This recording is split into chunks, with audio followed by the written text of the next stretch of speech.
Assalamu alaikum dear student, this is Mohammad Abbas. I welcome to all of you in 26th lecture of class 7.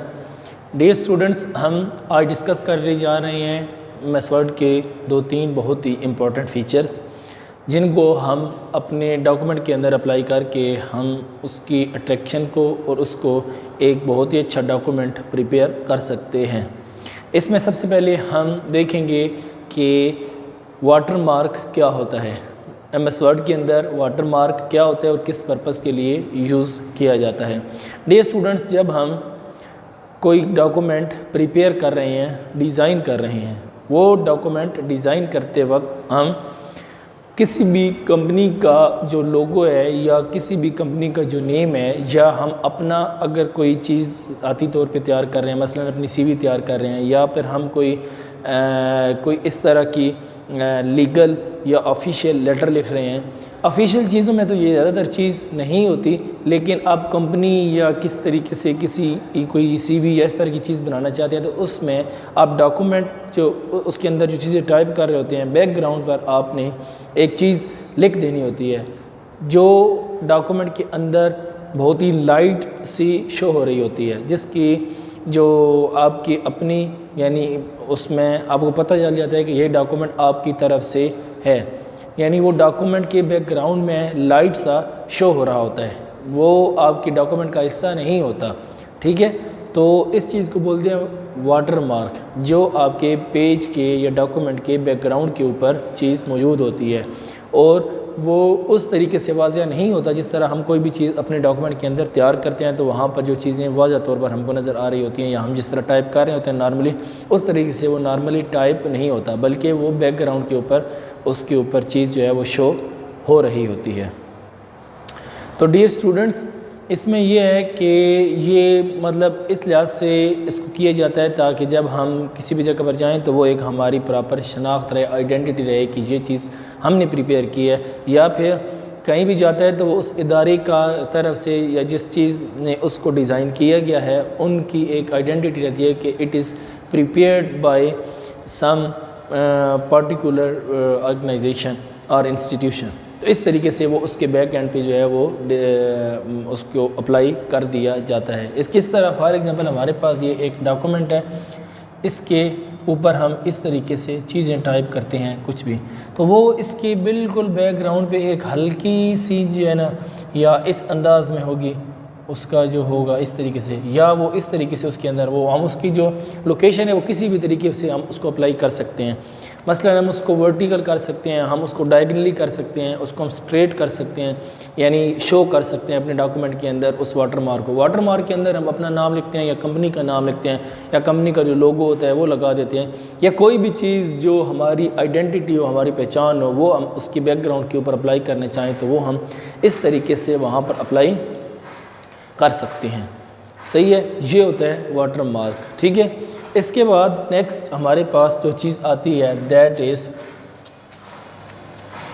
Ruler.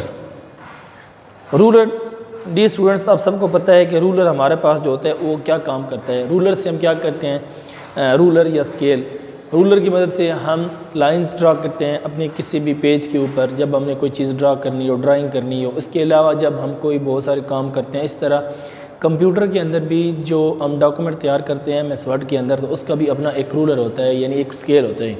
For example एक page है तो page की length कितनी है, उसकी width कितनी है, ये सारी चीज़ें उसके रूलर से डिसाइड होती हैं। पेज का साइज़ मैक्सिमम होना चाहिए, पेज का साइज़ एवरेज होना चाहिए, उसकी जो लेंथ है वो उसके ऊपर स्केल जो हमारा डॉक्यूमेंट होता है उसके साइड्स के ऊपर, लेफ़्ट साइड के ऊपर और डाउन साइड के ऊपर, राइट और टॉप, चारों तरफ से उसकी जो दोनों साइड्स हैं लेफ़्ट राइट, वहाँ से हम उसकी लेंथ, और जो टॉप और बॉटम है वहाँ से हम उसकी जो उसकी लेंथ और लेफ़्ट राइट से उसकी विड्थ जो है वो मेजर करते हैं और उसको मैनेज करते हैं। तो डॉक्यूमेंट के लिए उसकी जो विड्थ होती है या जो उसकी लेंथ होती है ये इंतहाई ज़रूरी होती है, क्योंकि उसके ऊपर पेज का साइज़ डिपेंड करता है। बाज़ औक़ात हमने एक ही पेज के अंदर अपने डॉक्यूमेंट को डिज़ाइन करना होता है, तो उसके लिए हमें अपने पेज का साइज़ मैक्सिमम रखना पड़ेगा ताकि वो सारी चीज़ें एक ही पेज के अंदर आ जाएं। हम उसको प्रोलॉन्ग नहीं करना चाहते अपने डॉक्यूमेंट के ऊपर। ठीक है। और बाज़ बात ये होता है कि हमने उसको शॉर्ट कर देते हैं ताकि हमारा जो डॉक्यूमेंट है वो 2 डिफरेंट पेजेस के ऊपर आ जाए, वहाँ पर मुंतकिल हो जाए। तो इसलिए हम उसको ड्रा करते हैं। ये किस तरीके से किया जाता है डियर स्टूडेंट्स, यहाँ पर ये हमारे पास पेज है, तो इसके अंदर फिर ये इस तरीके से तकरीबन पेज का साइज़ होता है और यहाँ पर जो है वो उसके स्केल्स होते हैं, ठीक है। यहाँ से हम क्या कर सकते हैं, अपनी जो पेज की लेंथ है वो कम या ज़्यादा, इसी तरह विड्थ भी कम या ज़्यादा हम कर सकते हैं। ये हमारा पेज है और यहाँ से हम अपने पेज को जो है वो सेट कर सकते हैं।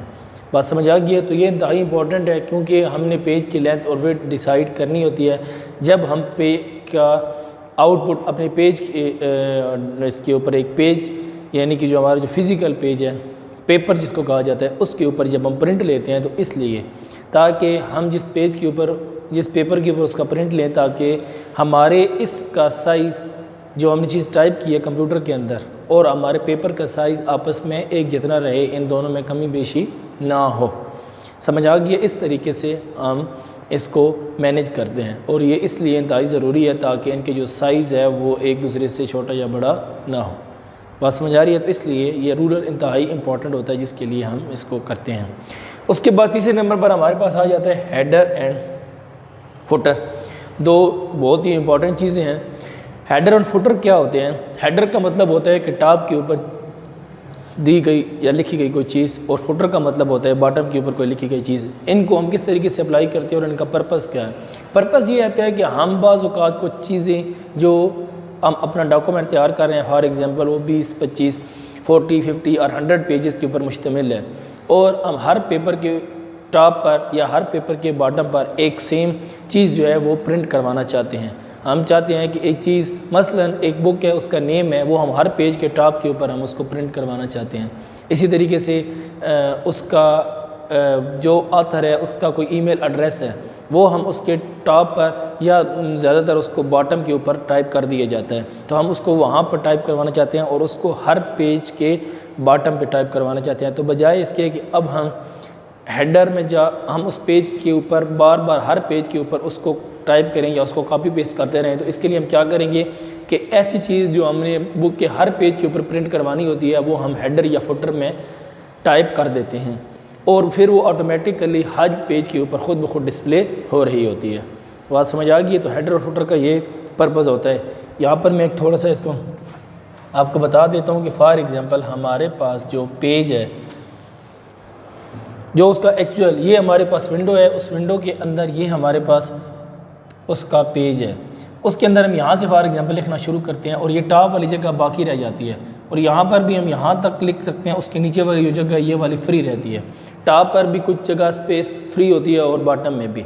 अब हम जो चीज़ हर पेज के ऊपर सेपरेटली प्रिंट करवाना चाहते हैं वो हम उसके इस हिस्से में जाकर प्रिंट करवा सकते हैं या उसके निचले वाले हिस्से के ऊपर। तो जो टॉप वाला हिस्सा है जो हमेशा फ्री रहता है, जहाँ पर स्पेस हमारे पास होती है कोई भी चीज़ टाइप करने के लिए, या बॉटम में, तो इन दोनों जगह को हेडर या फुटर कहा जाता है। अगर हम इन दोनों जगह के ऊपर इस जगह पर लिखें और इस जगह पर लिखें तो वो चीज़ हेडर या फुटर में आ जाएगी और वो पेज के हर पेज के टॉप या बॉटम के ऊपर ऑटोमेटिकली डिस्प्ले होगी। हमें हर पेज के ऊपर बार बार जाकर अलग अलग उसको टाइप करना नहीं पड़ेगा। बात समझ आ गई है? तो यहाँ पर हम किस तरह लिख सकते हैं? नॉर्मली यहाँ पर कर्सर नहीं जाता, यानी कर्सर हम जाकर उसको ऊपर जा क्लिक करेंगे तो उसके लिए डबल क्लिक करेंगे या इधर टॉप पर जाकर या इधर बॉटम में जाकर, तो फिर हम हेडर या फुटर के मोड में आ जाएंगे। तो इस तरीके से हम चीज़ को वहाँ पर जाकर टाइप कर देंगे। बात समझ आ रही है? तो ये तरीक़ाकार होता है हेडर या फुटर का। इस तरीके से हम चीज़ें जो हैं वो हेडर और फुटर में अप्लाई कर सकते हैं और ये एक बहुत ही इंपॉर्टेंट फ़ीचर है और बहुत ही इंपॉर्टेंट चीज़ है जो कि अक्सर हम अपने डॉक्यूमेंट के अंदर इसको अप्लाई करते हैं। डियर स्टूडेंट्स, इन तीनों चीज़ों को अच्छी तरीके से प्रिपेयर कीजिएगा। नेक्स्ट लेक्चर में नेक्स्ट टॉपिक के साथ दोबारा मिलेंगे। तब तक के लिए खुदा हाफिज़।